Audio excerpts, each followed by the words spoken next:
Kapolda Gorontalo Irjen Pol Helmi Santika, SH.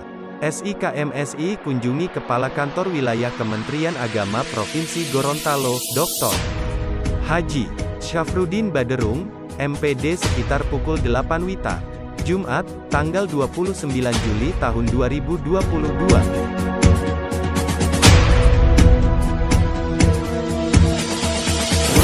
Bapak dan Ibu sekalian, saya merasa sangat tersanjung, merasa sangat terhormat. Karena apa? Sebetulnya saya hanya ingin berkunjung biasa ke Bapak Kakanwil Kemenak Provinsi Gorontalo.